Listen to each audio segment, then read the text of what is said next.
तो दोस्तों एपिसोड की स्टार्टिंग में हम लोगों को दिखाया जाता है कि न्यूज़ चल रही है कि शहर में मुंबई शहर में बहुत ज़्यादा बारिश हो रही है। किसी को भी बाहर निकलने की परमिशन नहीं है और इस बारिश में सबकी नज़र डायमंड के शॉप के ओपनिंग पे, या फिर वो ओपनिंग नहीं होती है, कुछ वहाँ पे क्या बोलते हैं उसको, एक फेस्टिवल की तरह होता है, उस पे है, सब न्यूज़ में बोल रहे थे। फिर उस फेस्टिवल का सीन दिखाया जाता है जहाँ पे वो अगले दिन होता है, मतलब उस अगले दिन से पहले का ये सीन हो रहा होता है। फिर इसके बाद हमें उस शॉप का सीन दिखाया जाता है जहाँ पर थोड़ी देर के लिए लाइट चली जाती है और उस लाइट जाने की वजह से यहाँ पे 2 खून हो जाते हैं। और उसके बाद वहाँ पे हम लोग देख पाते एक आदमी का खून हो चुका है और उस आदमी के साथ साथ एक लड़की का भी खून हो गया है, ऐसा हम लोगों को सीन में दिखाया जाता है। फिर यहाँ पे सीआईडी की टीम आ जाती है, अभिजीत, पंकज और पूर्वी। फिर हम लोगों को दिखाया जाता है कि सीआईडी वाले वहाँ पे इन्वेस्टिगेशन कर रहे हैं। इन्वेस्टिगेशन उनका पूरा हो जाने के बाद हम लोगों को दिखाया जाता है कि वो जो सारे डायमंड्स हैं उन सब को हमें दिखाया जाता है, जो बहुत ज़्यादा महंगे होते हैं, जिनकी कीमत करोड़ों में होती है। फिर इसके बाद हम लोगों को प्रीवियस सीन दिखाया जाता है जहाँ पर शॉप का ओनर बोल रहा था कि जो कुछ भी हुआ था, मतलब उस सब के बारे में यहाँ पे हम लोगों को सीन में दिखाया जाता है। इसके बाद वहाँ पे प्रीवियस सीन चल रहा होता है जिसमें कि वो लोग बोल रहे अभी कितना टाइम लगेगा, तो वो दोनों लेडीज़ बोलती है सर ये बहुत बड़ी डील है ना, इसीलिए बहुत ज़्यादा टाइम लग रहा है। फिर इसके बाद उन दोनों आदमियों में थोड़ी सी बहस होती है क्योंकि उन्होंने दोनों लड़कियां बहुत ज़्यादा वक्त लगा रही थी। फिर इसके बाद लाइट चली जाती है और वो लाइट चली जाने की वजह से ही खून हो गया है, ऐसा सब कुछ सीआईडी वालों को वो दोनों बता देते हैं। फिर यहाँ पे हम लोग फिर से अभी न्यू सीन में देखते हैं कि सीआईडी वाले उस शॉप के ओनर को बोल रहे हैं कि आखिर ये क्यों हो रहा था, ये जो सब कुछ। तो वो बोलता है इन डायमंड को बेचना था, इसीलिए ये सब कुछ किया जा रहा था। फिर हमें वहाँ पर पूर्वी का सीन दिखाया जाता है जो बोलती है कि इस आदमी की मौत ये माइक्रोस्कोप सर पर मारने की वजह से हुई है। और अगले सीन में हम लोग देख पाते हैं उस आदमी की डेड बॉडी हमें दिखाई जाती है। फिर हम लोगों को अगले सीन में ऐसा दिखाया जाता है कि अभिजीत बोल रहा है इसको बहुत ज़्यादा ज़ोर से मारा है, मतलब वो जिसने भी ये माइक्रोस्कोप से इसको मारा है वो बहुत ज़्यादा ताकतवर होगा। फिर अगले सीन में हमें दिखाया जाता है डॉक्टर सालों के माइक्रोस्कोप से कुछ जूम करके देख रहे हैं और अगले ही सीन में हम लोगों को ऐसा दिखाया जाता है कि वहाँ पे उस शॉप के अंदर सीआईडी वालों को एक आदमी बोल रहा है सर मैं तो बस आज ही आया हूँ यहाँ पे और मेरा इस खून से कोई लेना देना नहीं है। इसके बाद हम अगले सीन में देख पाते हैं कि सीआईडी वाले जो है एक दूसरे से थोड़ी थोड़ी सी इन्वेस्टिगेशन कर रहे हैं, मतलब वहाँ पे जितने भी लोग मौजूद थे उन सब से पूछ रहे कि खून हुआ तब आप लोग कहाँ थे और आपने ये खून क्यों किया, मतलब उनको ऐसा डराने की कोशिश करते और उनसे थोड़ा सच उगलवाना चाहते थे। फिर अगले सीन में हम लोग देख पाते हैं कि एक और नया आदमी होता है जिससे सीआईडी वाले पूछते हैं तुम यहाँ पे क्यों आए थे, तुम्हारा तो इस शॉप से कोई लेना देना नहीं है। तो वो बोलता है यहाँ पे मैं वो डायमंड ख़रीदने आया था जिसकी कीमत बहुत है और अगर मैं इसको इंटरनेशनल मार्केट में जाके बेचता तो मुझे 10 गुना प्रॉफिट होता, इसलिए मैं यहाँ पे आया था वो डायमंड ख़रीदने के लिए और इसके लिए मैंने एडवांस भी दे के रखा था, ऐसा वो आदमी बोलता है। फिर ये बात सुनने के बाद सीआईडी वाले फिर से एक नए सस्पेक्ट के पास जाते और उससे पूछताछ करते और उसके बाद एंड में हमें दिखाया जाता है कि सीआईडी वालों का सबसे इन्वेस्टिगेशन करना हो गया है और अभी हम लोगों को अगले सीन में ऐसा दिखाया जाता है कि यहाँ पे सीआईडी वाले बातचीत कर रहे हैं कैसे खून हुआ होगा, किसने खून किया होगा। और अभी हम लोगों को आगे के सीन में दिखाया जाता है कि सीआईडी वाले उस शॉप के ओनर से बातचीत कर रहे हैं और वो बताता है जिस आदमी का खून हुआ है वो तो मेरा पार्टनर है। फिर इसके बाद हम लोग देख पाते हैं कि वो बोलता है मैं उसका खून क्यों करूँगा, क्योंकि अगर उसका खून मैंने कर दिया तो इसमें मेरा ही लॉस हो जाता, जो कि अभी उसके खून की वजह से हो ही गया है मेरा लॉस। फिर अगले सीन में हम लोग देख पाते हैं कि डॉक्टर सालुंखे जोर जोर से फॉरेंसिक लैब में हंस रहे हैं। और फिर थोड़ा सा हंसने के बाद हम लोग अगले सीन में देख पाते हैं कि वो क्यों हंस रहे, क्योंकि वहाँ पे एसीपी सर आ जाते हैं और वो उनसे पूछते हैं क्यों हंस रहा है, केस सॉल्व हो गया क्या। फिर वो बोलता है हाँ केस सॉल्व हो गया और ऐसा केस मैंने अपनी ज़िंदगी में कभी नहीं देखा। और फिर वो बताता है कि सबसे पहले उस लड़की ने इस जो ये आदमी है उसके पेट में कैंची घोंसी और उस आदमी ने भी उस लड़की के सर पे माइक्रोस्कोप से मारा। इसकी वजह से दोनों ने ही एक दूसरों का खून कर डाला। तो फिर अभी एसीपी सर बोलते हैं ये कैसे पॉसिबल है। तो सालुंखे सर उनको डिटेल में सब कुछ बता देते हैं।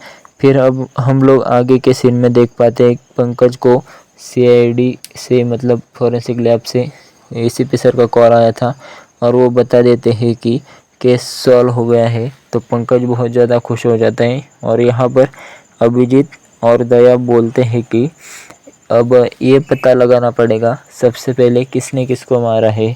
और फिर अब हम लोग देख पाते हैं अगले सीन में कि यहाँ पे जो है दया, अभिजीत और पूर्वी और पंकज बातचीत कर रहे हैं कि आखिरकार पूर्वी बोलती है कि मुझे उस लड़की जो लड़की मरी हुई होती है उसकी डायरी से कुछ वैसा पता चला है जिसकी वजह से हमें ये पता चलता है कि उस लड़के के पास मतलब उस आदमी के पास उस लड़की को मारने की पूरी वजह थी। क्योंकि यहाँ पे जितने भी डायमंड थे उसमें से 70% नकली है। तो और ये वो लड़की हजम नहीं कर रही थी, वो सबको बताने जाती थी, इसलिए उस आदमी ने उस लड़की को मारा होगा।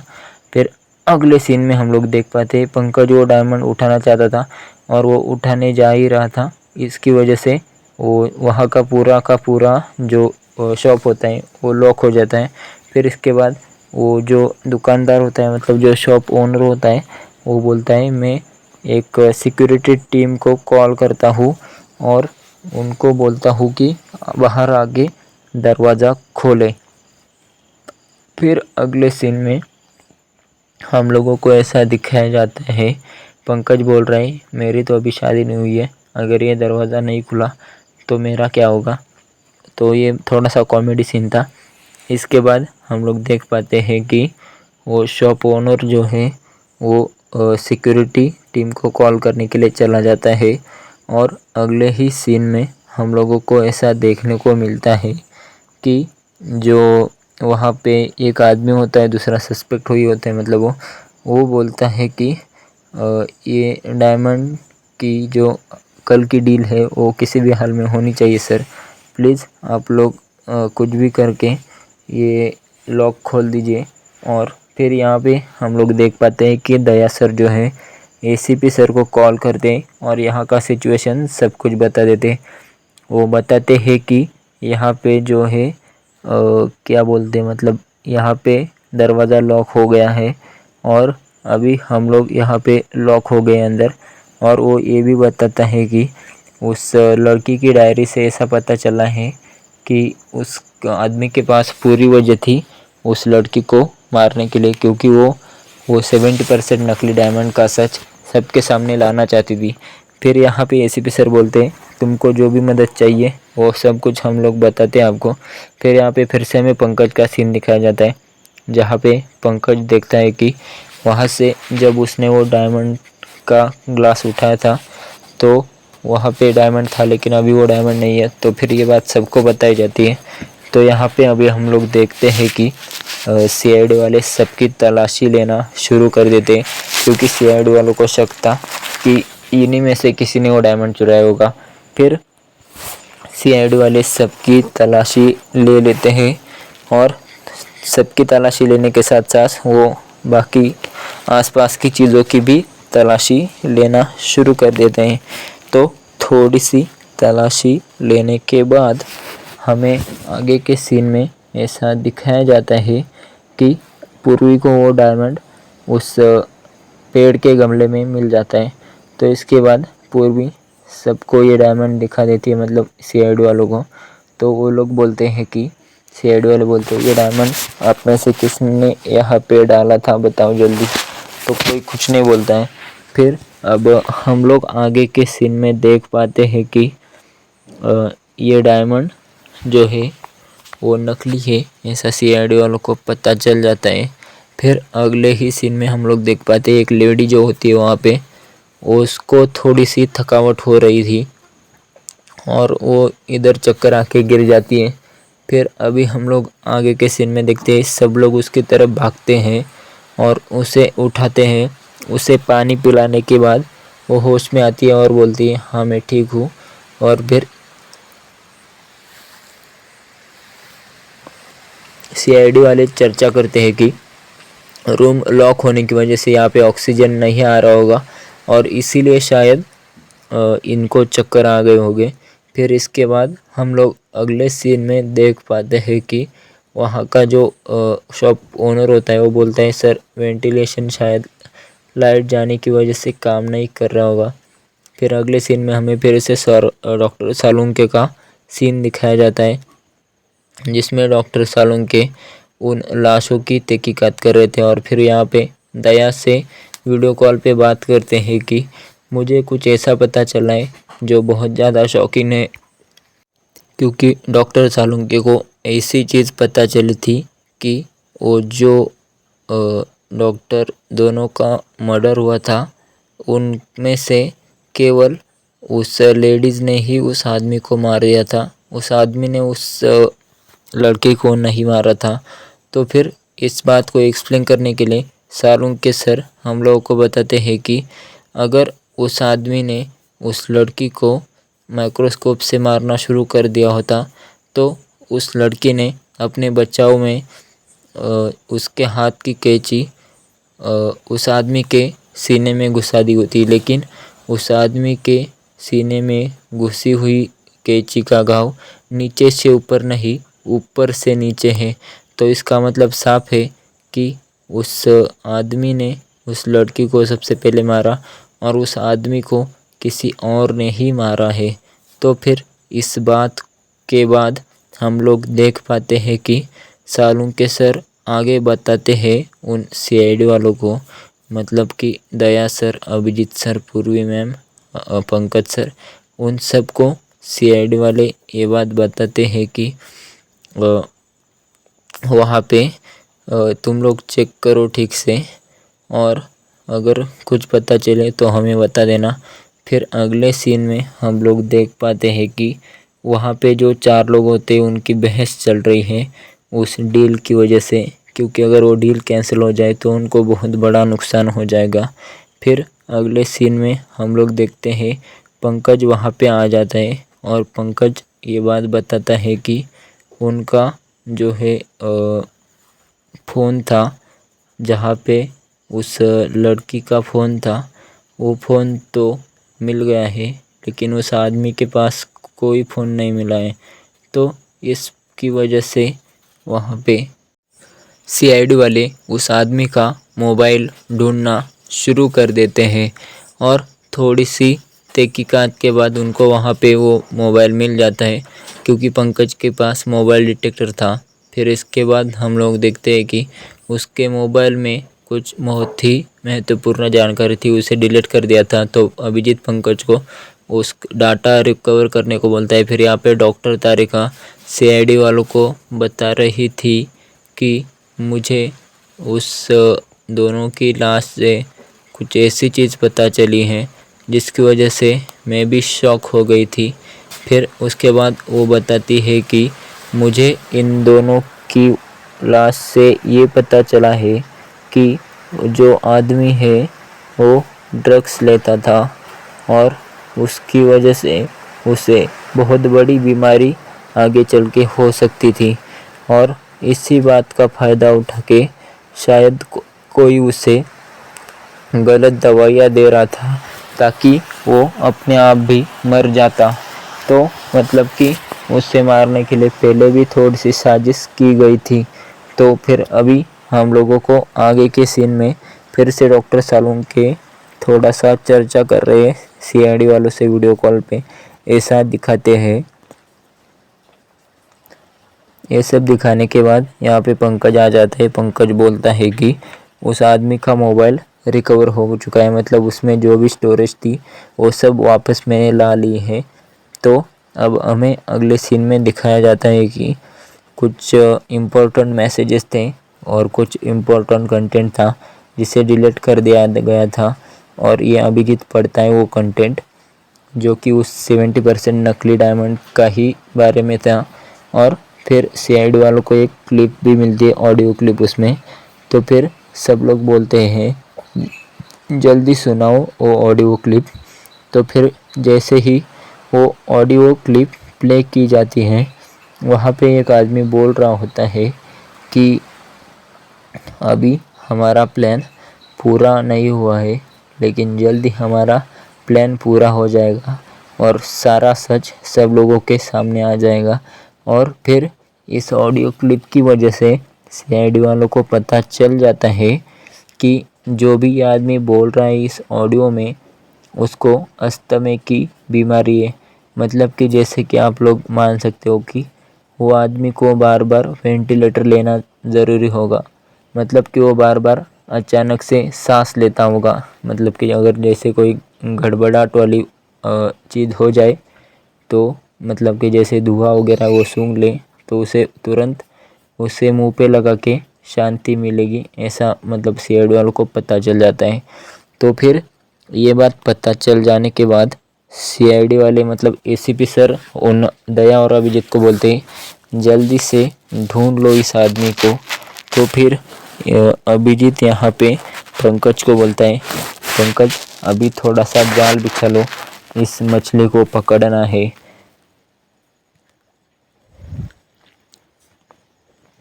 तो फिर हम लोग अगले सीन में देख पाते हैं कि यहाँ पे सीआईडी वालों ने उस कमरे में पूरी तरह से धुआं भर दिया है, मतलब कि उस कमरे में धुआं छोड़ दिया है। और उस धुएं की वजह से यहाँ पे सीआईडी वाले उस आदमी को ढूंढना चाहते थे, मतलब तो जैसे ही वो धुआं उस रूम में फैल जाता है तो एक आदमी जो होता है वो उस धुएं की वजह से अपनी उसकी सांस फूलने लगती है। और यहाँ पे दया बता देता है क्या तुम यही ढूंढ रहे हो। तो फिर सब कुछ क्लीन हो जाता है और वो बताता है कि मैंने ही उस आदमी को मार दिया क्योंकि उसकी वजह से मेरा बहुत बड़ा नुकसान हो गया था। फिर वो आगे के सीन में बताता है कि अगर मैंने उसे नहीं मारा होता तो मेरा और भी ज़्यादा नुकसान होता था। फिर अगले सीन में हम लोग देख पाते उसका एक प्रीवियस सीन दिखाया जाता है जिसमें कि जिसको उसने मारा था उसने किससे उसको धोखा दिया था, ये सब हमको अगले सीन में दिखाया जाता है। फिर अब हमें लास्ट के सीन में दिखाया जाता है कि उसने उस आदमी को कैसे मारा, इसका सब कुछ हमें सीन दिखाया जाता है जिसमें हम लोग देख पाते हैं कि वो बोलता है मुझे पता था थोड़ी देर के लिए लाइट जाने वाली है क्योंकि उसने वैसी सेटिंग करके रखी थी। और फिर वो बोलता है कि मुझे वो लड़की उसको मारने वाली है, मतलब वो आदमी उस लड़की को मारने वाला है ये भी मुझे पता था। तो फिर मैं उसके पास गया और जैसे ही उसने उस लड़की को मार दिया तो तुरंत मैंने उस आदमी को मार दिया। फिर अब हमको उस डायमंड के बारे में बात की जा रही थी।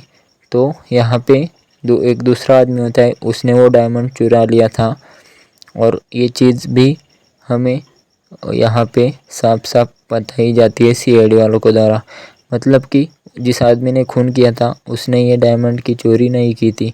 तो फिर जो उस शॉप का ओनर होता है वो जल्दी से उस आदमी के हाथ से वो डायमंड छीन लेता है और उसको चोर बोल देता है।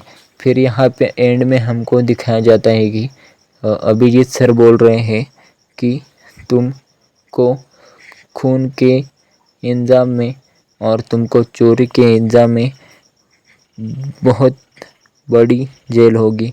और इसके बाद यहीं पे पूरा का पूरा एपिसोड नंबर 72 ख़त्म हो जाता है।